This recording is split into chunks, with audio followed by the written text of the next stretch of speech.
कैसे रोका जाए ताकि हमारा भारत देश फले फूले और समृद्ध।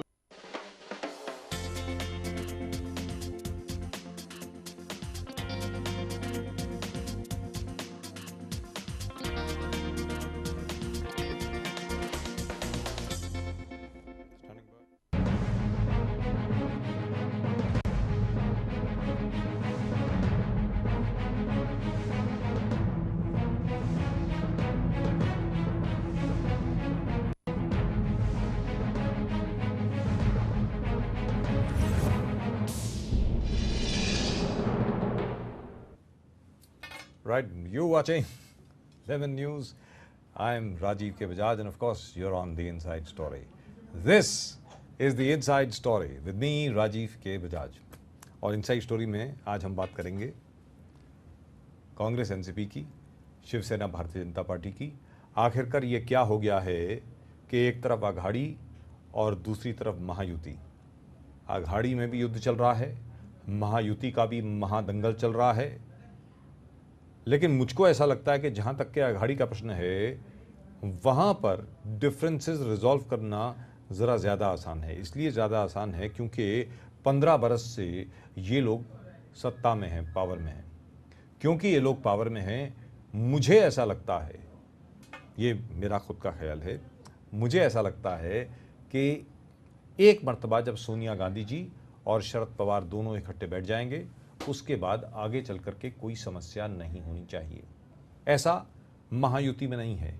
महायुति में इसलिए नहीं है क्योंकि ना तो गोपीनाथ मुंडे जी हैं, ना प्रमोद महाजन जी हैं, ना बाला साहेब ठाकरे खुद हैं। और जहाँ तक लाल कृष्ण आडवाणी जी का प्रश्न है, लाल कृष्ण आडवाणी जी को बहुत बड़ी भूमिका यहाँ पर नहीं दी गई है। अगर लाल कृष्ण आडवाणी जी को किसी भी तरीके से यहाँ पर इन्वॉल्व कर लिया जाए तो मुझे ऐसा लगता है कि भारतीय जनता पार्टी शिवसेना की महायुति भी शायद बच जाए। लेकिन उसके बारे में थोड़ी देर के बाद बात करेंगे। सबसे पहले हम ये देख लें, सबसे पहले ये देखेंगे कांग्रेस एनसीपी बचेगी या नहीं बचेगी, लेकिन उसके पहले देख लें अब तक की खास खबरें। Let's take a look at the headlines first.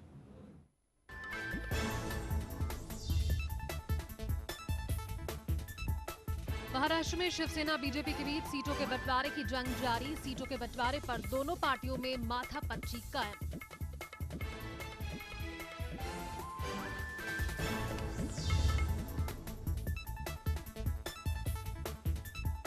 नहीं सुलझा एनसीपी कांग्रेस के बीच सीटों का विवाद। बैठकों के जरिए सीटों का विवाद सुलझाने का दौर जारी।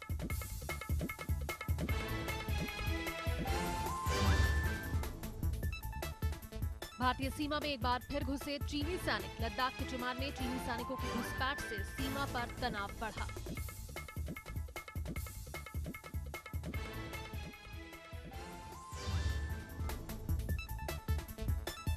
केंद्रीय परिवहन मंत्री नितिन गडकरी जम्मू कश्मीर दौरे पर। बाढ़ प्रभावित इलाकों का ले रहे हैं जायजा।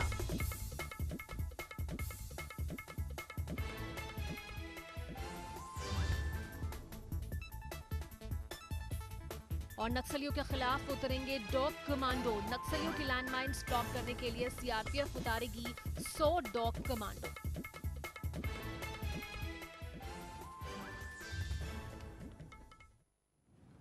Right, this is the Inside Story. My name is Rajiv K. Bajaj, and of course, you're watching me on Lemon News. That's right, and you can send in your responses on insidestory@lemonnews.com. That's insidestory@lemonnews.com.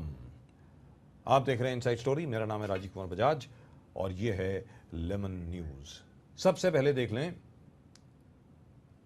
Congress NCP की अघाड़ी। अघाड़ी इसको क्यों बोलते हैं, God only knows, but that's the name they came up with way back in 1999। 1999 में, याद रखें, 1999 में जब एनसीपी बनी तब कांग्रेस और एनसीपी ने अलग अलग चुनाव लड़े और अलग अलग लड़ने के बावजूद चुनाव के नतीजे आने के बाद, परिणाम आने के बाद दोनों के इतने ज्यादा नंबर्स बन गए कि वो सरकार बनाने में सक्षम हो पाए। वरना उस वक्त ये लग रहा था कि नारायण राणे जी की नेतृत्व में शिवसेना भारतीय जनता पार्टी की जो सरकार थी और उसके बाद शिवसेना भारतीय जनता पार्टी का जो कैंपेन चला था, लग ऐसा रहा था कि वो एक बार फिर वापस सत्ता में आ जाएंगे, लेकिन ऐसा नहीं हुआ। यानी the Congress NCP was able to prove that even if they fight separately after the elections, they can still come back together and win. Now that shows a degree of pragmatism. That shows a degree of recognition of the political reality on the ground, which doesn't seem to be there at the moment in the BJP सेना. BJP सेना में जो एक recognition होता है कि भाई ज़मीनी हकीकत क्या है, वो शायद अभी नहीं है या उसकी कमी है और कोई समझाने वाला नहीं है. कहने का मतलब ये हुआ, अगर लाल कृष्ण आडवाणी जी जैसा नेता बीच में आ जाए, बीच में आकर के बीच बचाव करे, तो मुझे ऐसा लगता है कि इस समस्या का समाधान अपने आप निकल सकता है. लेकिन फिलहाल ऐसा नहीं हो रहा. जहां तक कांग्रेस एनसीपी का सवाल है, अजीत दादा पवार और पृथ्वीराज चौहान में जो ठन गई है कि भाई हम 50-50 ही लड़ेंगे, 144 ही लड़ेंगे, उसके बारे में क्या हो रहा है वो पहले देख लेते हैं. After that we will speak to the national spokesperson for the Congress party Priyanka Chaturvedi. लेकिन उसके पहले देख लें कि कांग्रेस एनसीपी में असल में what is the inside story. Let's take a look.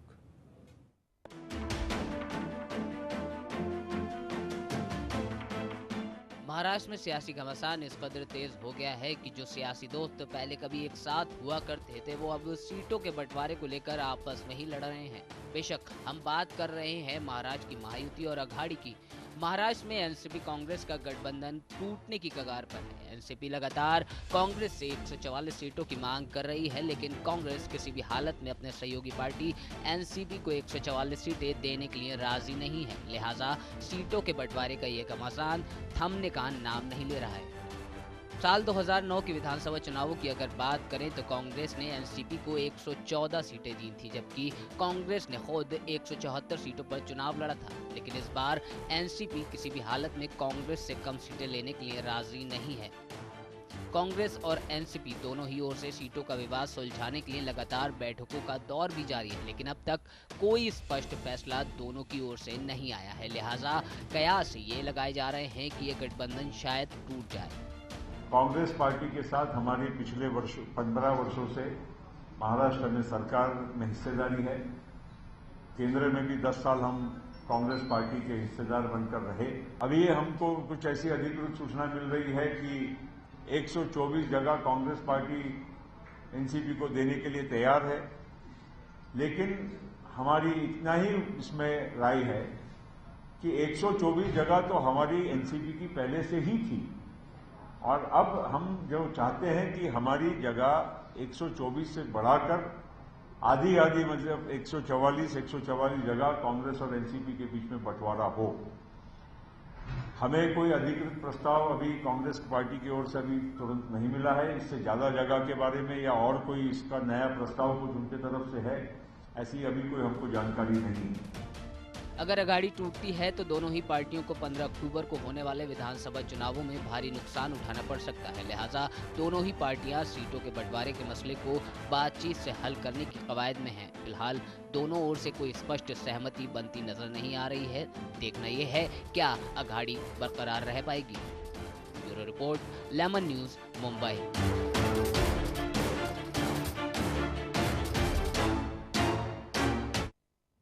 जहाँ तक अघाड़ी का प्रश्न है, अघाड़ी के साथ रहने का प्रश्न है, मुझे खुद को अपने पत्रकारिता के तजुर्बे को देखते हुए मुझे ऐसा नहीं लगता कि ज़्यादा कोई डिफ़िकल्टी होनी चाहिए. That's what I think. But what I think doesn't matter. What matters is what Sonia Gandhi ji thinks and what Sharad Pawar thinks. As soon as both of them get together, I'm reasonably certain this problem will be resolved. Anyway, that's my opinion. But let's go straight across to the national spokesperson for the Congress party, Priyanka Chaturvedi, and let's find out what is the official line in the Congress party. Priyanka ji, namaskar. Namaskar. This is Rajiv K. Bajaj here from the Inside Story on Lemon News. Ma'am, आप ये बताएं. Nice to be on your show again. Thank you so much, ma'am. Pleasure to have you with us.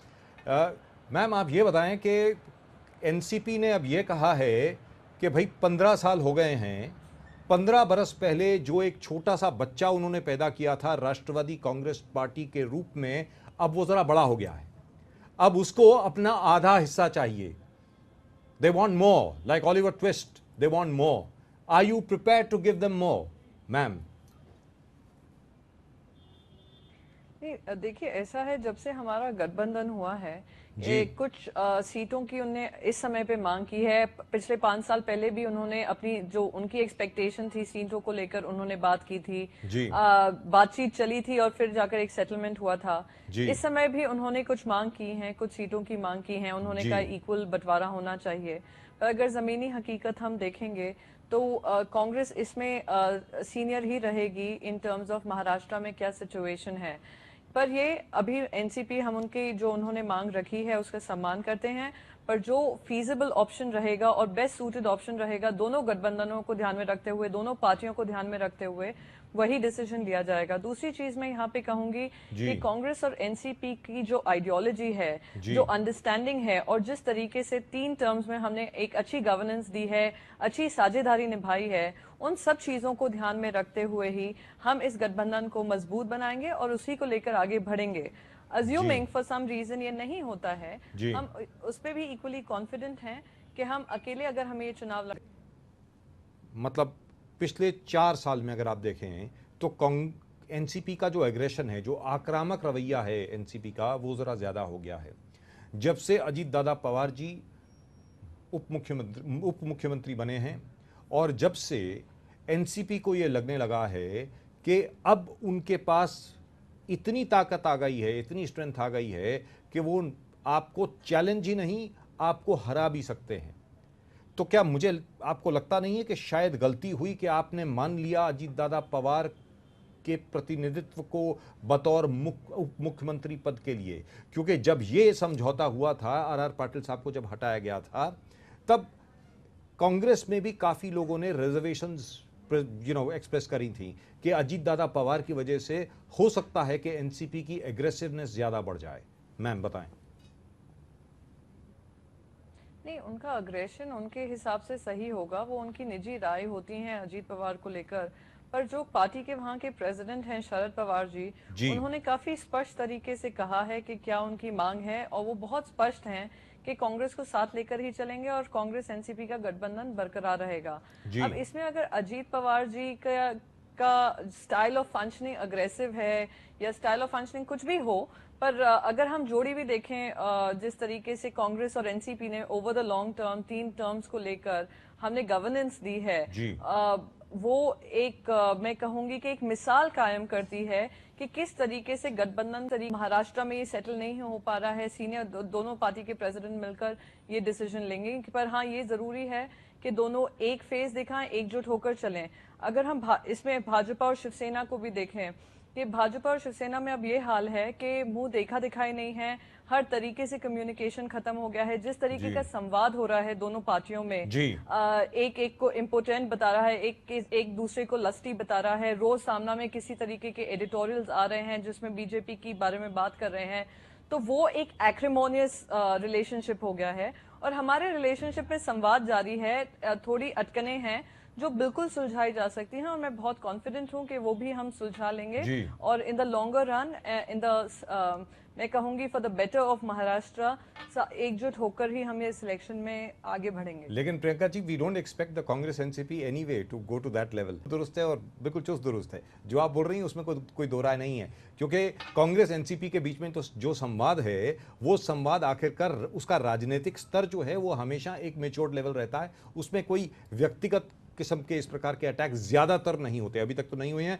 मैं उम्मीद करता हूं कि आगे भी नहीं होंगे। लेकिन कांग्रेस नेतृत्व और राष्ट्रवादी कांग्रेस पार्टी का जो नेतृत्व है, उन दोनों से जब हम लोगों की बातचीत होती है तो सामने सिर्फ एक ही बात आती है और वो ये आती है कि जिस दिन सोनिया जी और शरद पवार जी दोनों इकट्ठे बैठ जाएंगे, इस समस्या का समाधान फौरन निकल आएगा। थोड़ा सा गिव एंड टेक होगा जरूर। अगर वो 144 डिमांड कर रहे हैं तो ऐसा नहीं है कि उनको 144 मिलेगी, हो सकता है कि थोड़ी कम मिल जाए। आप जो हैं थोड़ा सा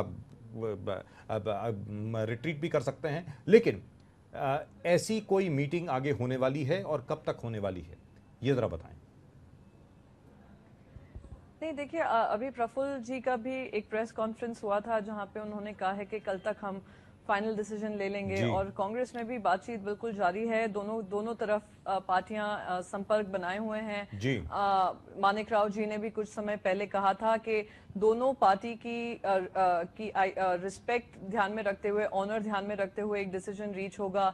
एंड अनफॉर्चुनेटली अगर नहीं होता है तो Congress is willing to alone also in this election. But हम काफी पॉजिटिव हैं कि इसमें जो भी अटकनें हैं आसपास आमने सामने बैठकर सॉर्ट आउट हो जाएंगी। तो दैट अगर मान लीजिए नहीं होता तो we are more than willing to go it alone and we are more than willing to win the elections and that is a message straight across for the NCP. But now I have a different question over here. सवाल यहां पर यह है कि जिस प्रकार भारतीय Janata party और शिवसेना एक दूसरे के ऊपर आक्रमण कर रहे हैं, जिसका जिक्र भी आपने किया, आज की तारीख में मुझे ऐसा लगता है the tables have somewhat turned specially after the 3 by elections after the Lok Sabha elections. तीनों बाई इलेक्शन में भारतीय जनता पार्टी को हार का मुंह देखना पड़ा है। और जिस प्रकार बिहार में नीतीश कुमार जी और लालू यादव जी ने एक साफ तौर पे एक फॉर्मूला दिखा दिया कि ये तरीका है भारतीय जनता पार्टी को रोकने का, और उसके अलावा यहां पर भारतीय जनता पार्टी और शिवसेना आपकी मदद कर रहे हैं, एक दूसरे के ऊपर लांछन लगा के, आरोप प्रत्यारोप लगा करके आपकी बहुत मदद हो रही है। यहां पर आपको ऐसा लगता नहीं है कि कांग्रेस और एनसीपी अगर इकट्ठे नहीं लड़ते तो दोनों के लिए आत्मघाती होगा? मैम बताएं। नहीं, देखिए यहाँ पे दो चीजें हैं। बिहार का एक बाई इलेक्शन हुआ, एक हमने उत्तर प्रदेश में देखा जी। जो हमने दोनों जगहों पे देखा, एक तो बिहार में आइडियोलॉजिकल शिफ्ट हुआ जहाँ पे जो पार्टीज आइडियोलॉजिकली बिलीव करती हैं कि इस तरीके की कम्युनल हेट्रेड को पनपने नहीं देना है, जो बीजेपी का एजेंडा बन गया है। बीजेपी और उत्तर प्रदेश में हमने देखा कि आप एक डेवलपमेंट का एजेंडा लेकर आए, जिसको लोगों ने आपको जिस बेसिस पे लोगों ने आपको वोट डाला, और आप उस मुद्दे से हटकर एक लव जिहाद का मुद्दा उत्तर प्रदेश में किया। तो मैं यही कहूंगी कि लोगों ने समाजवादी पार्टी की भी कोई गवर्नेंस कुछ खास नहीं रही है, पर ओवर भारतीय Janata party they chose the lesser evil, मैं ये कहूंगी। तो यही एक अंडरस्टैंडिंग है जो शिवसेना ने सामना में अपने एडिटोरियल में भी कही थी कि ये नरेंद्र मोदी जी को और भारतीय जनता पार्टी को समझना है कि जिन मुद्दों पे ये लोग जीत कर आए उन मुद्दों से हटे, और ये जो नरेंद्र मोदी वेव के बेसिस पे ये मांग कर रहे हैं वो अनजस्टिफाइड है। उसको अगर हम अलग रखें, हमें इन लोगों की जो इनके बीच में झगड़ा चल रहा है उससे कांग्रेस और एनसीपी को कोई लेना देना नहीं है, और हम कोई फायदा ढूंढने की कोशिश नहीं कर रहे हैं। हमने 3 टर्म की गुड गवर्नेंस दी है, स्टेबल गवर्नेंस दी है। हमारे जो जिनकी लीडरशिप में हम अभी जा रहे हैं इलेक्शन में, कांग्रेस जा रही है लीडरशिप में, वो एक ऑनेस्ट और क्लीन इमेज वाले चीफ मिनिस्टर रहे हैं। और अगर हम रीसेंट पोल्स भी देखेंगे तो उसमें he is the most liked CM phase. तो ये सब ध्यान में रखते हुए, हमारे कामों को ध्यान में रखते हुए, हमने जो इंफ्रास्ट्रक्चर को लेकर किया होगा, हेल्थ को लेकर किया होगा, विमेन एम्पावरमेंट को लेकर किया होगा, एजुकेशन को लेकर किया होगा, हम उसी में बहुत कॉन्फिडेंट हैं।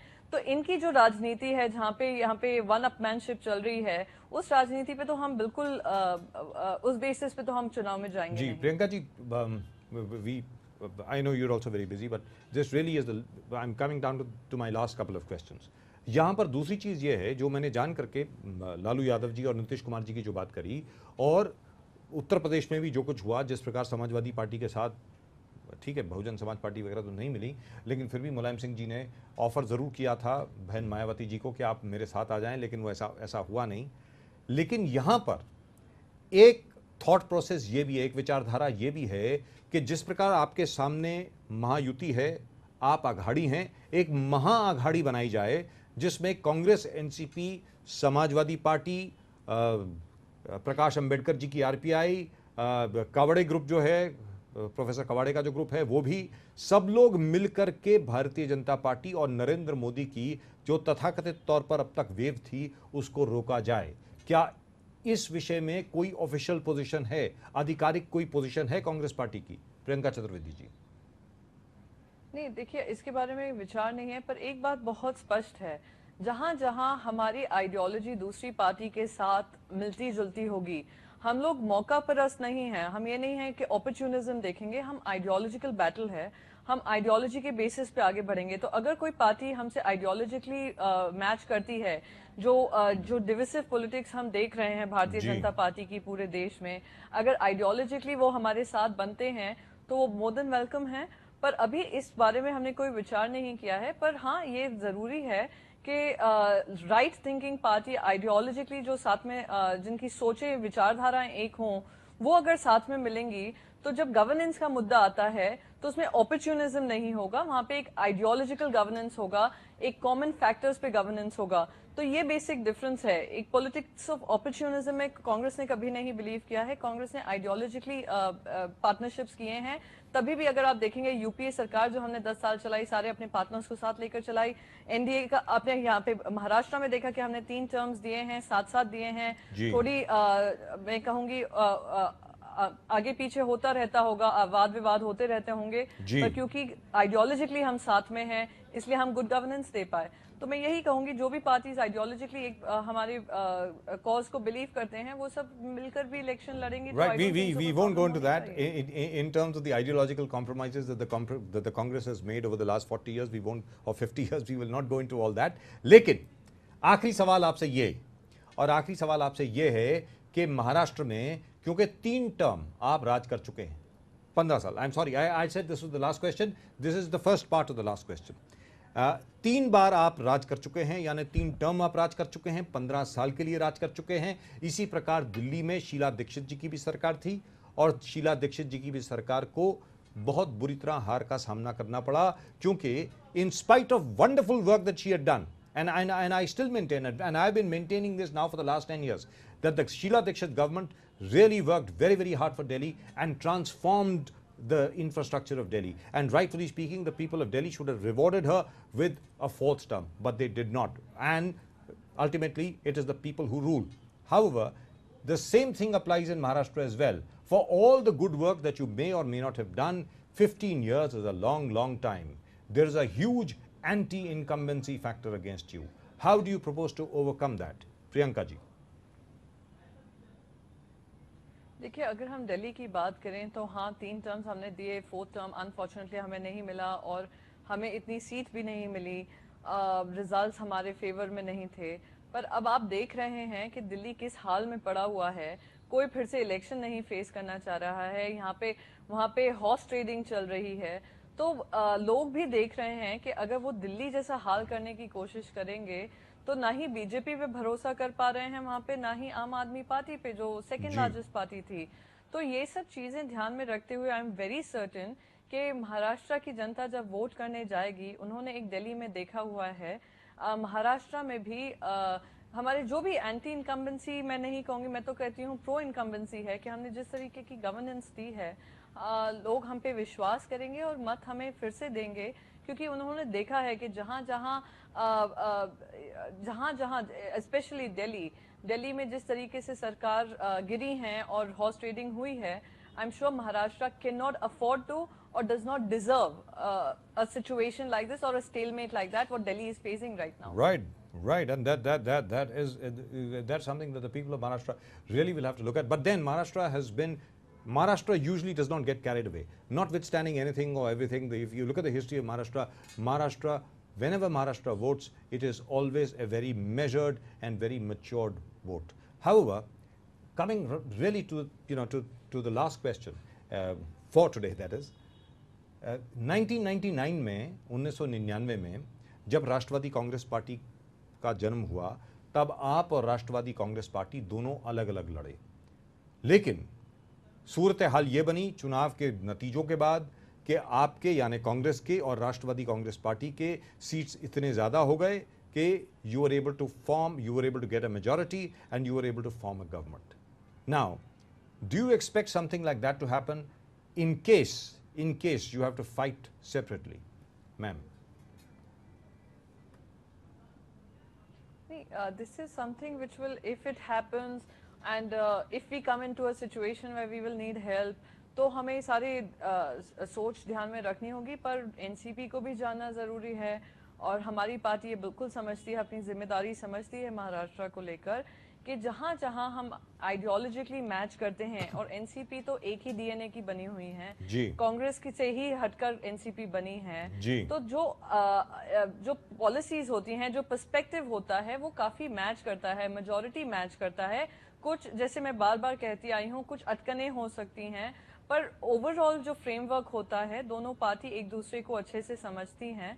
तो अगर पोस्ट इलेक्शन और पोस्ट रिजल्ट्स कुछ ऐसे आते हैं जी, मैं तो ये मानूंगी कि दोनों को साथ होना चाहिए और सरकार बनानी चाहिए। पर जी। हालात क्या होते हैं, किस तरीके से डेवलपमेंट होता है, मैं जैसे मैंने शुरू में भी कहा था कि अगर if you have to go it alone, we are very confident that we can manage to contest elections on all the seats in Maharashtra.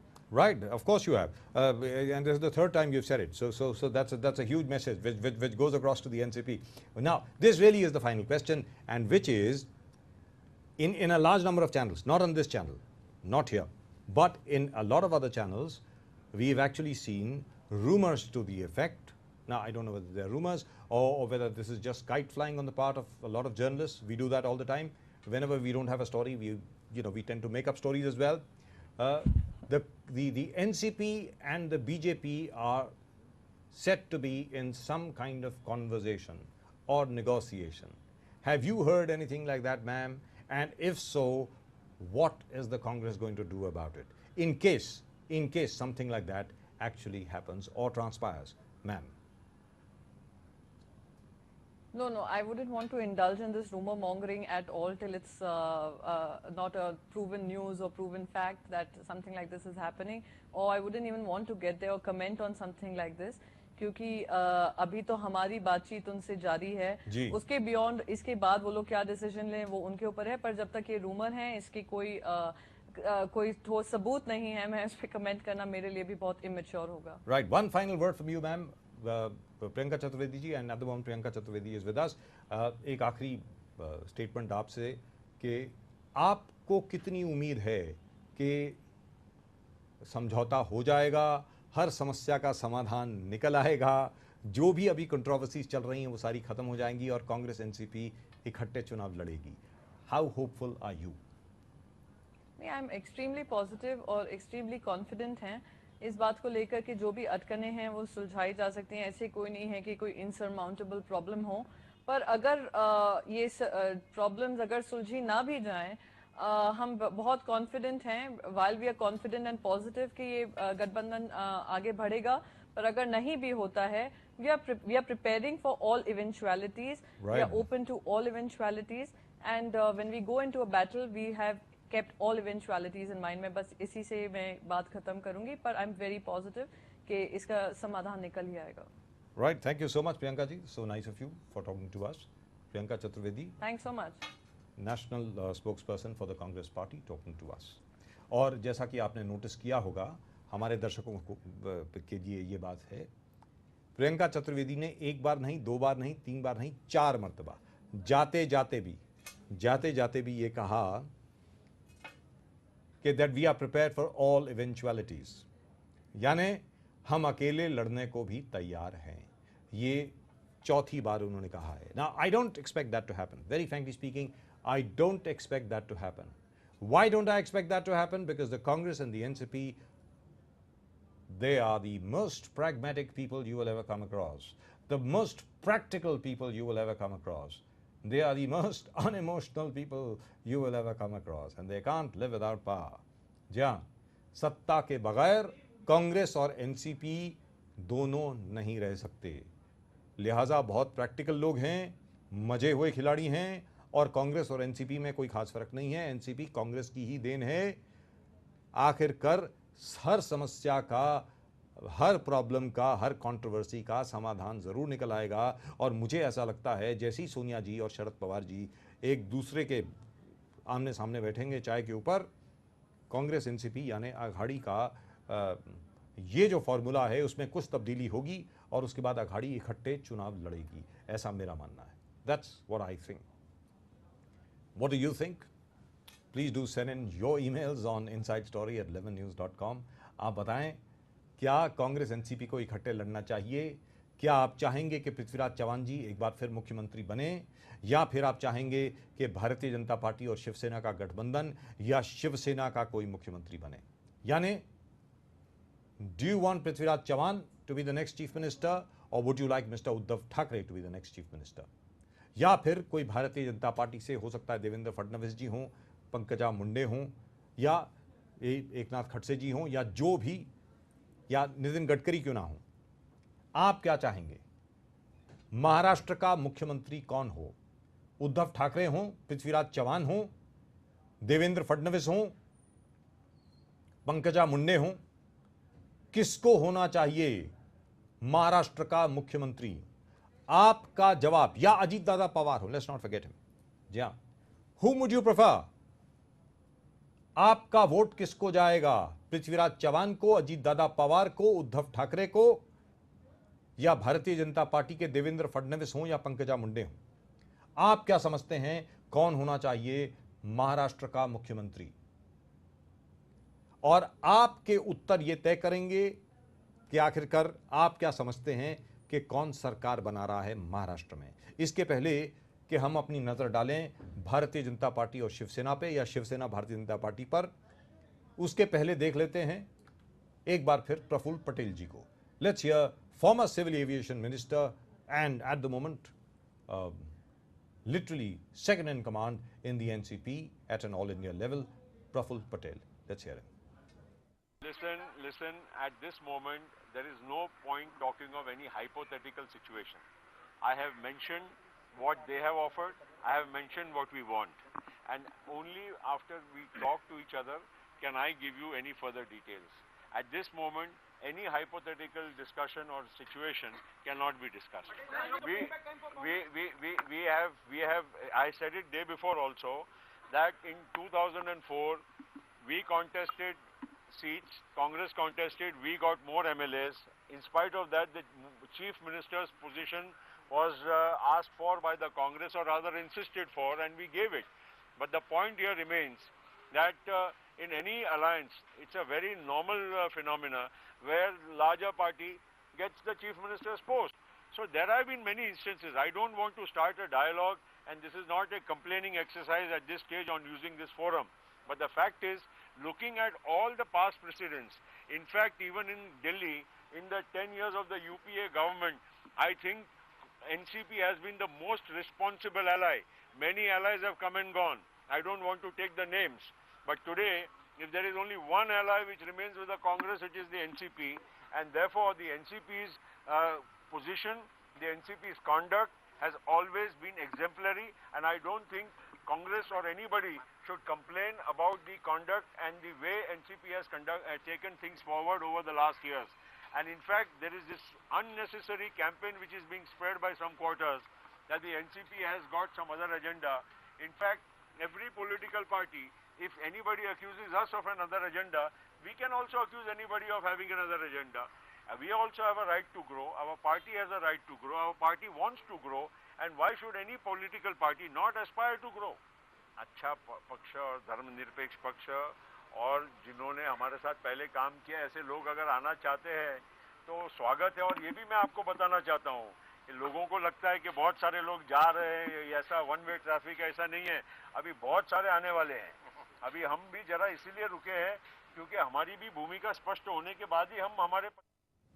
और हम आपको बता दें कि पूर्व मुख्यमंत्री महाराष्ट्र के नारायण राणे, जो हाल ही में अमरावती में थे, उन्होंने भी यही कहा है कि कांग्रेस एनसीपी को अलायंस तोड़नी नहीं चाहिए, आघाड़ी एक होकर के चुनाव लड़ने चाहिए।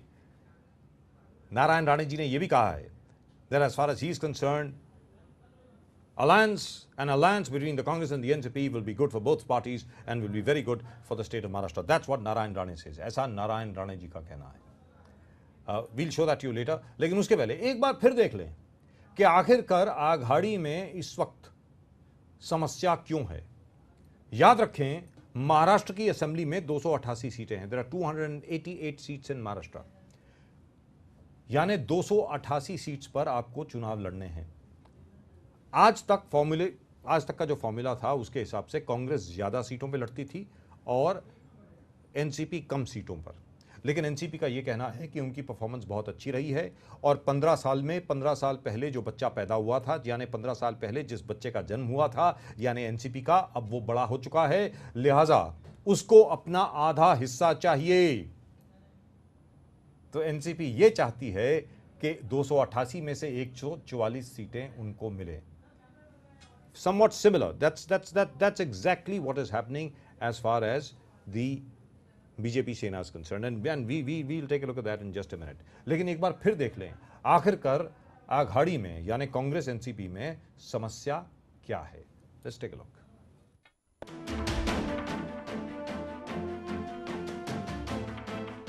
महाराष्ट्र में सियासी घमासान इस कदर तेज हो गया है कि जो सियासी दोस्त पहले कभी एक साथ हुआ करते थे वो अब सीटों के बंटवारे को लेकर आपस में ही लड़ रहे हैं। बेशक हम बात कर रहे हैं महाराष्ट्र की महायुति और अघाड़ी की। महाराष्ट्र में एनसीपी कांग्रेस का गठबंधन टूटने की कगार पर है। एनसीपी लगातार कांग्रेस से 144 सीटों की मांग कर रही है, लेकिन कांग्रेस किसी भी हालत में अपने सहयोगी पार्टी एनसीपी को 144 सीटें देने के लिए राजी नहीं है। लिहाजा सीटों के बंटवारे का ये घमासान थमने का नाम नहीं ले रहा है।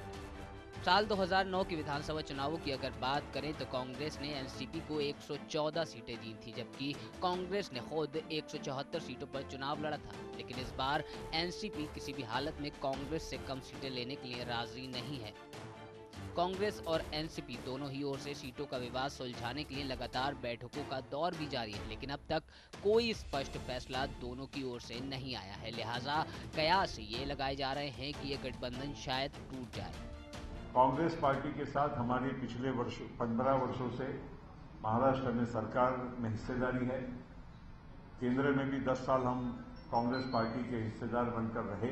अभी हमको कुछ ऐसी अधिकृत सूचना मिल रही है कि 124 जगह कांग्रेस पार्टी एनसीपी को देने के लिए तैयार है, लेकिन हमारी इतना ही इसमें राय है कि 124 जगह तो हमारी एनसीपी की पहले से ही थी, और अब हम जो चाहते हैं कि हमारी जगह 124 से बढ़ाकर आधी मतलब 144 जगह कांग्रेस और एनसीपी के बीच में बंटवारा हो। हमें कोई अधिकृत प्रस्ताव अभी कांग्रेस पार्टी की ओर से अभी तुरंत नहीं मिला है। इससे ज्यादा जगह के बारे में या और कोई इसका नया प्रस्ताव कुछ उनके तरफ से है, ऐसी अभी कोई हमको जानकारी नहीं है। अगर अघाड़ी टूटती है तो दोनों ही पार्टियों को 15 अक्टूबर को होने वाले विधानसभा चुनावों में भारी नुकसान उठाना पड़ सकता है। लिहाजा दोनों ही पार्टियां सीटों के बंटवारे के मसले को बातचीत से हल करने की कवायद में हैं। फिलहाल दोनों ओर से कोई स्पष्ट सहमति बनती नजर नहीं आ रही है। देखना यह है क्या अघाड़ी बरकरार रह पाएगी। Bureau report, Lemon News, Mumbai.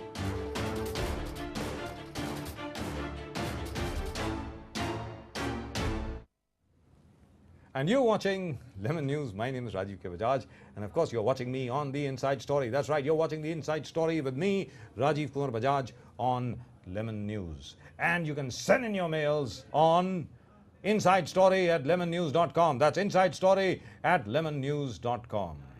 हम आपको ये बता दें कि महाराष्ट्र के पूर्व मुख्यमंत्री और आज के उद्योग मंत्री नारायण राणे जी, जो अभी अमरावती में थे, उनका ये भी कहना है कि अगर नरेंद्र मोदी एक लहर है, अगर नरेंद्र मोदी एक लहर है तो कांग्रेस पार्टी एक समंदर है। लहरें आती हैं जाती हैं, समंदर वहीं का वहीं रहता है, ऐसा नारायण राणे का कहना है। अब ये समंदर का क्या होगा? इस समंदर में बांध बांधा जाएगा, इस समंदर में आखिरकार कौन तैरेगा, ये तो 15 अक्टूबर के बाद ही मालूम पड़ेगा, और 19 अक्टूबर को मालूम पड़ेगा कि असल में इस समंदर को पार किसने किया। Now I tell you what, we have seen whatever is happening as far as the Congress party is concerned. जहां तक के कांग्रेस का प्रश्न है और एनसीपी का प्रश्न है, उसके बारे में हम लोगों ने बहुत बातचीत कर ली है। Now I tell you what, let's take a look at what's happening as far as the BJP सेना is concerned. आखिरकार ये महाराष्ट्र में हो क्या रहा है? एक तरफ कांग्रेस और एनसीपी के बीच में दंगल चल रही है, दूसरी ओर भारतीय जनता पार्टी और शिवसेना के बीच में द्वंद्व चल रहा है। What is happening? ये क्या है? जहां तक महाराष्ट्र का प्रश्न है, आखिरकार ये महाराष्ट्र की मिट्टी में क्या है कि दोनों युतियां, जिनको मालूम है, दोनों कोalition, दोनों अलायंसेस, दोनों को मालूम है, यानी चारों की चारों पार्टियों को मालूम है कि अगर वो अकेले अकेले अकेले अकेले लड़ेंगे तो सबका घाटा है, सबका नुकसान है। लेकिन फिर भी there's a lot of shadow boxing going on at the moment. Not only is there a lot of shadow boxing going on, at least as far as the BJP and the Congress is concerned, as far as the BJP and the Shiv Sena is concerned, oh God, there's a lot of vulgarity going on as well. And there's a lot of aggression going on over there. अगर आप हर रोज का सामना पढ़ें तो आपको साफ तौर पर मालूम पड़ जाएगा कि वास्तविकता में शिवसेना में कितना गुस्सा है भारतीय जनता पार्टी को लेकर के। I tell you what, let's take a look. Mahayuti का इस वक्त हाल क्या है? Let's take a look at that.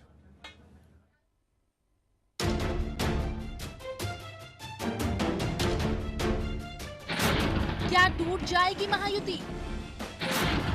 खत्म हो जाएगा 25 साल पुराना रिश्ता? सीटों का बंटवारा तोड़ेगा 25 साल की दोस्ती? महाराष्ट्र में सीटों के बंटवारे को लेकर बीजेपी और शिवसेना के बीच चल रहा उथल-पुथल क्या महायुति के टूटने का कारण बन सकता है? जी हां, ये सवाल लगभग हर किसी के जहन में है, क्योंकि लंबे समय से शिवसेना और बीजेपी सीटों के बंटवारे को लेकर आपस में लड़ रहे हैं। दोनों ही पार्टियों ने तल्ख तेवर अख्तियार किए हैं। दोनों ओर से विवाद को सुलझाने के लिए बैठकों का दौर जारी है। 15 अक्टूबर को महाराष्ट्र में विधानसभा चुनाव होने हैं और महायुति में सीटों के बंटवारे को लेकर अब तक कोई स्पष्ट सहमति नहीं बन पाई है। 25 साल पहले स्वर्गीय प्रमोद महाजन और बाला साहेब ठाकरे ने जिस गठबंधन की नींव रखी थी, कयास लगाए जा रहे हैं कि अब ये गठबंधन टूटने की कगार पर है। शिवसेना और बीजेपी में छोटे मोटे विवाद इन 25 सालों में कई बार हुए, लेकिन इतना बड़ा विवाद आज तक सामने नहीं आया। सीटों के बंटवारे को लेकर दोनों ही पार्टियों में जो जूतम पैजार चल रही है, पहले कभी देखने को नहीं मिली।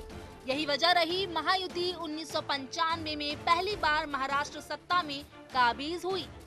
शिवसेना बीजेपी के अगर पुराने आंकड़ों पर नजर डालें तो 1995 में शिवसेना ने 73 और बीजेपी ने 65 सीटें हासिल की थी। 1999 के चुनाव में शिवसेना को 69 और बीजेपी को 56 सीटें मिली थी। वहीं 2004 के चुनाव में शिवसेना को 62 और बीजेपी को 54 सीटें मिली। 2009 के चुनाव की अगर बात करें तो शिवसेना को 69 और बीजेपी को 56 सीटें मिली थी।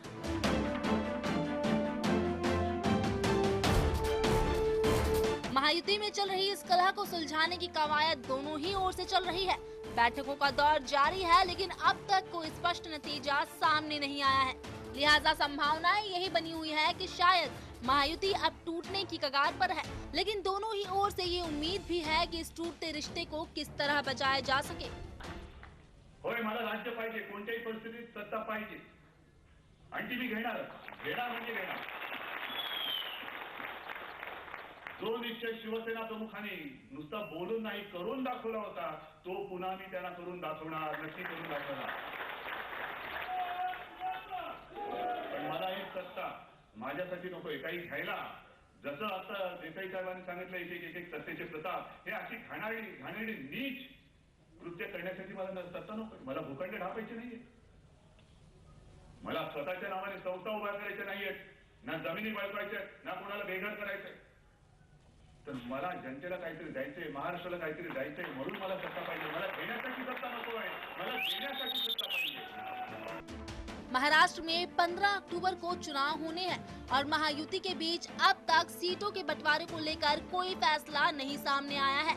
चुनाव में वक्त 1 महीने से भी कम का है, लिहाजा महायुति का ये विवाद जल्द नहीं सुलझा तो शायद आगामी चुनाव में शिवसेना और बीजेपी को इस कलह का भारी भुगतान करना पड़ेगा। Bureau report, Lemon News, Mumbai. तो आखिरकार महायुति में चल क्या रहा है? Let's take a look at that. Mahayuti में यानी भारतीय जनता पार्टी, शिवसेना, आरपीआई, इसमें क्या चल रहा है? याद रखें, कुछ दिनों पहले रामदास अठावले हमारे साथ थे। रामदास अठावले जी ने यह कहा कि महायुति टूटनी नहीं चाहिए। विनायक मेटे, महाराष्ट्र महासंग्राम के विनायक मेटे, उन्होंने भी यही कहा कि महायुति टूटनी नहीं चाहिए। लेकिन जिस प्रकार आज की तारीख में एक दूसरे के खिलाफ वक्तव्य दिए जा रहे हैं, लग ऐसा रहा है कि दोनों के बीच में तनावपूर्ण स्थिति बन गई है। यह तनावपूर्ण स्थिति क्या महायुति को तोड़ सकती है? आखिरकार 1989, याद रखें 1989 से महायुति बनी है। 1989 से यानी 25 बरस से कांग्रेस, माफ कीजिएगा, शिवसेना और भारतीय जनता पार्टी अलायंस में है, महाराष्ट्र में अलायंस में है। शिवसेना और भारतीय जनता पार्टी 1989 से 1989 से आज तक दोनों ने चुनाव इकट्ठे लड़े हैं, अलायंस में लड़े। क्या 2014 में ये अलायंस टूट जाएगी?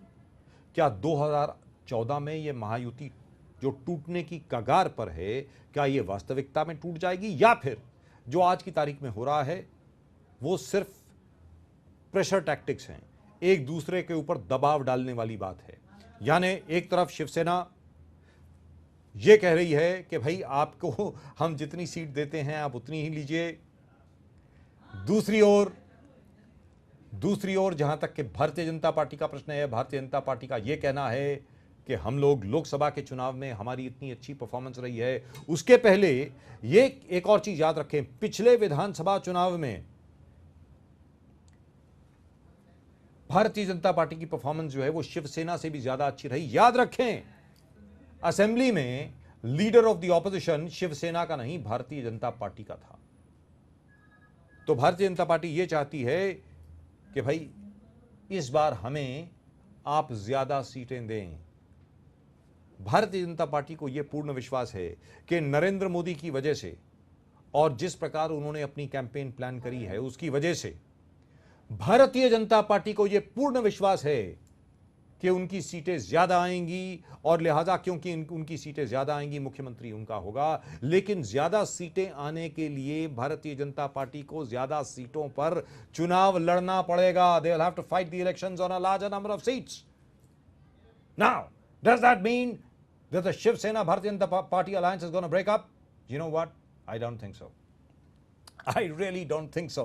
Again, these are pressure tactics. These again are very practical people. Now, this has taken this turn only because of the fact that Balasaheb Thackeray is not there. यानी बालासाहेब ठाकरे नहीं हैं।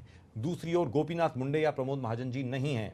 अगर मान लीजिए ये वरिष्ठ नेता साथ में होते तो आज की तारीख में कोई समस्या ही नहीं होती। समस्या का समाधान ना जाने बहुत पहले मिल चुका होता, क्योंकि सब लोग नए हैं, एक तरीके से नया नेतृत्व है, एक दूसरे को जानते जरूर हैं लेकिन वरिष्ठ नेता नहीं है। मुझे ऐसा लगता है कि आखिरकार लाल कृष्ण आडवाणी जी को या किसी वरिष्ठ नेता को बीच में आना होगा और उसके बाद शिवसेना का भी रवैया नरम होगा, भारतीय जनता पार्टी का भी रवैया नरम होगा और महायुति महाराष्ट्र में युति के तौर पर ही चुनाव लड़ेगी। ऐसा मेरा मानना है। हो सकता है कि मैं गलत बोल रहा हूं, और यह जानने के लिए कि मैं गलत बोल रहा हूं या सही बोल रहा हूं, हम चलते हैं सीधा to the national spokesperson of the Bharatiya Janata party, Shaina NC के पास। शायना जी नमस्कार।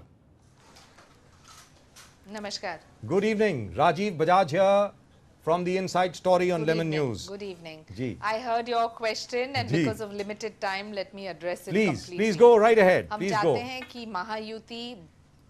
चाहते हैं कि महायुति बरकरार रहे। 25 साल का ये गठबंधन रहा है और हम उम्मीद करते हैं कि एक ही लक्ष्य जो कांग्रेस और एनसीपी की भ्रष्ट सरकार को मिटाना। अब सवाल बहुत सारे उठते हैं कि कैसे हम ये हासिल कर पाएंगे। 2009 में आपको शायद याद है कि बीजेपी ने बहुत कम सीट्स शिवसेना से लड़ी थी और तो भी हमारे 46 एमएलएज आए हैं। शिवसेना ने बहुत सारे सीट्स लड़े तो भी उनके 44 आए। तो कहीं ना कहीं ये स्ट्राइक रेट सिर्फ 2009 तक सीमित नहीं है। 2014 में भी जो हमने देखा है वो एक ऐतिहासिक जीत रहा है दोनों दल के लिए, लेकिन खास तौर से मोदी जी का जो योगदान रहा उसको नज़रअंदाज नहीं कर सकते हैं। तो हम उम्मीद करते हैं कि कहीं ना कहीं ये मिडिल पाथ, जहां 39 ऐसे सीट्स हैं जहां बीजेपी शिवसेना के प्रति एक प्रश्न चिन्ह उठता है, क्योंकि 33 ऐसे सीट्स हैं जहां बीजेपी शिवसेना के डिपॉजिट भी जब्त हुए हैं। जी बिल्कुल। तो क्या वो सीट्स आप हमें दे सकते हैं? और हमारे पास ऐसे 19 सीट्स हैं जहां हम भी नहीं जीत पाए हैं, तो वहां एक्सचेंज हो सकता है, वहां बातचीत हो सकती है। जी दुरुस्त बात है। जी बिल्कुल। बीजेपी का ये मानना है कि 130 जो हम लड़ें, शिवसेना 140 लड़ें और अन्य दल, छोटे दल 18 सीट्स पे लड़ें। अभी मुद्दा ये है कि क्या मुख्यमंत्री के प्रति हमारी कोई स्टेक है? बिल्कुल भी नहीं, क्योंकि मोदी जी ने स्पष्ट रूप से कहा है महाराष्ट्र की जनता तय करेगी कि कौन मुख्यमंत्री बनना चाहिए और क्यों, और जिसके पास ज़्यादा एमएलएज हैं स्वाभाविक रूप से उनका क्लेम बनेगा। तो हमारी उम्मीद ये है कि 10 कदम हम आगे आए तो 10 कदम आप आगे आए।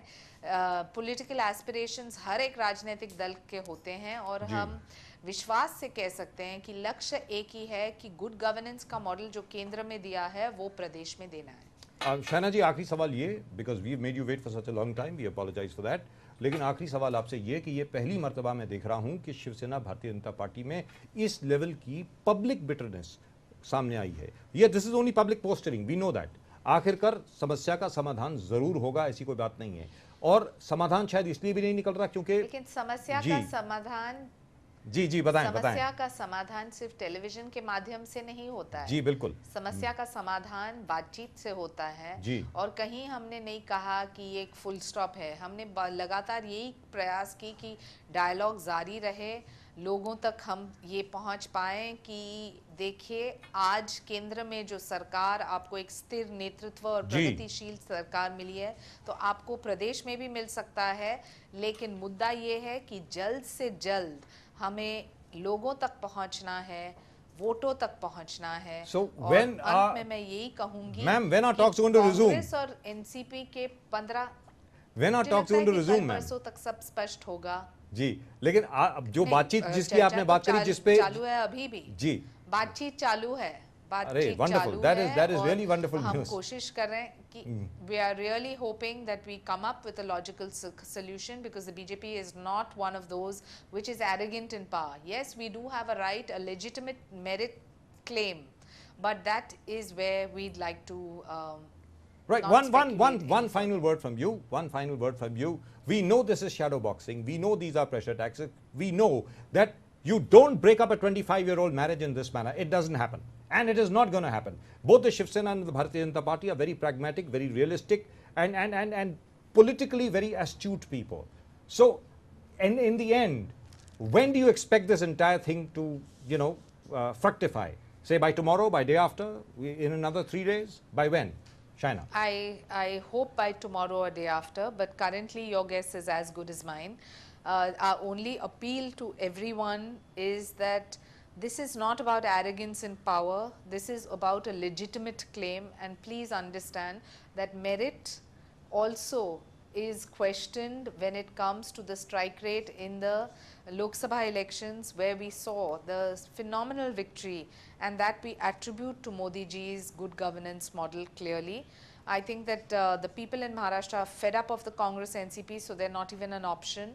They have reposed faith in us, and we will not let them down. I hope that really happens. Shaina, thank you very much for talking to us. Thank you so much. That was Shaina.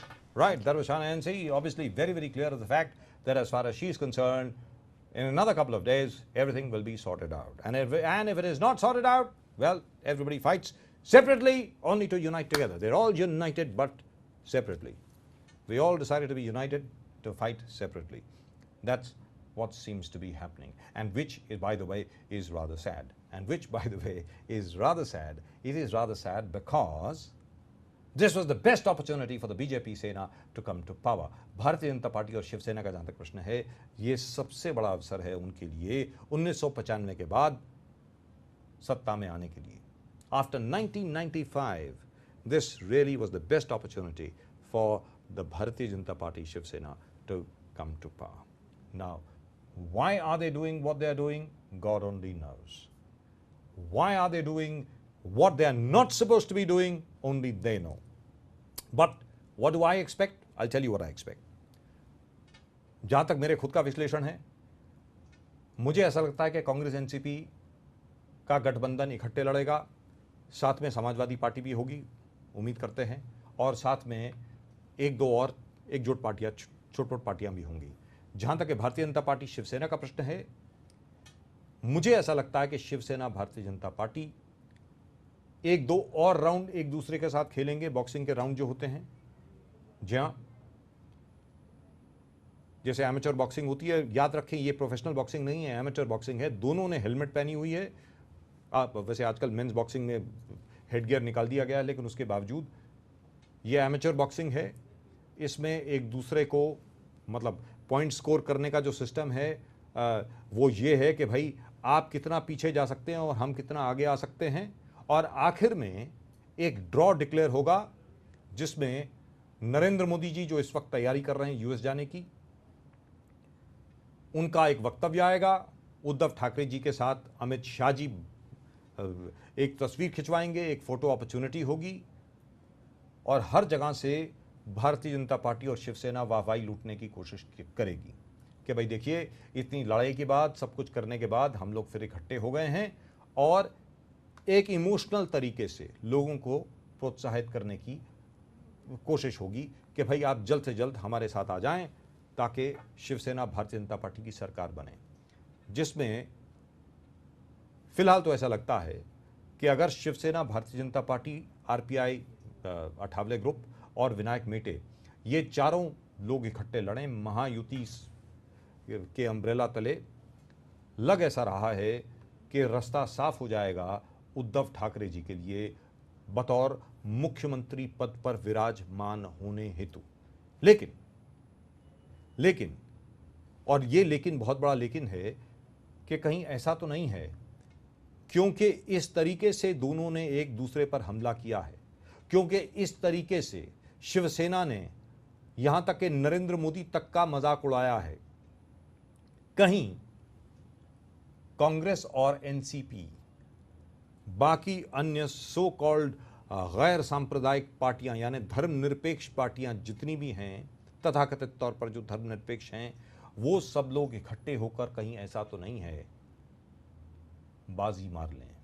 इसके बारे में हम चर्चा करेंगे लेकिन कल। फिलहाल एक बार फिर मैं आपको दिखाना चाहूंगा उद्धव ठाकरे जी का वो कथन, उद्धव ठाकरे जी का वो कथन जिसकी वजह से भारतीय जनता पार्टी को बहुत ज्यादा तकलीफ हो गई। Let's take a look at this. And this, by the way, is Uddhav Thackeray, a very, very angry Uddhav Thackeray. ऊपर से भले हंस रहे हूं, लेकिन अंदर से उद्धव ठाकरे में बहुत रोष है और बहुत गुस्सा है भारतीय जनता पार्टी के कुछ नेताओं के प्रति। Let's take a look. होय, मला राज्य पाहिजे, कोणत्याही परिस्थितीत सत्ता पाहिजे आणि ती मी घेणार म्हणजे घेणार। जो निश्चय शिवसेना प्रमुखांनी नुसता बोलून नाही करून दाखवला होता, तो पुन्हा मी त्यांना करून दाखवणार, नक्की करून दाखवणार।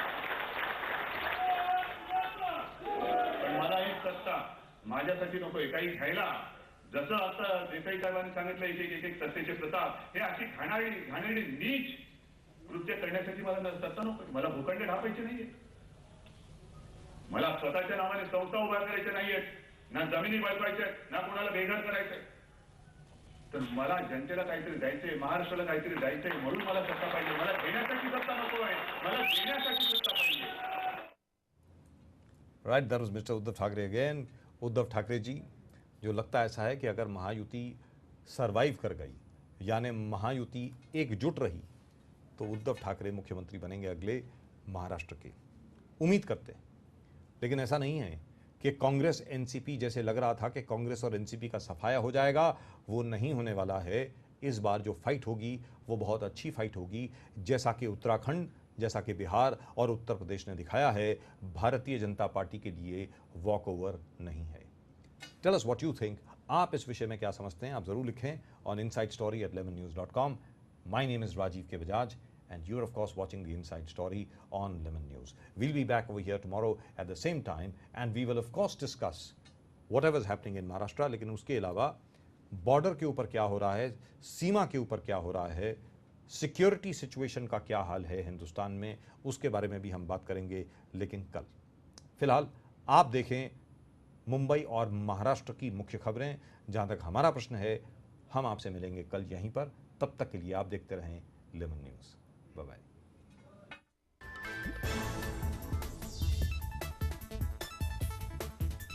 महाराष्ट्र में शिवसेना बीजेपी के बीच सीटों के बंटवारे की जंग जारी। सीटों के बंटवारे पर दोनों पार्टियों में माथापच्ची कायम।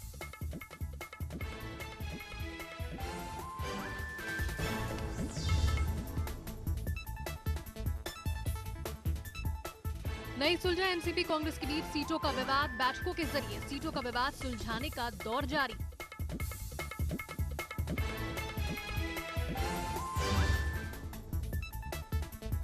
सामना में शिवसेना ने मुसलमानों पर साधा निशाना। प्रधानमंत्री मोदी को भी बताया कट्टर हिंदूवादी।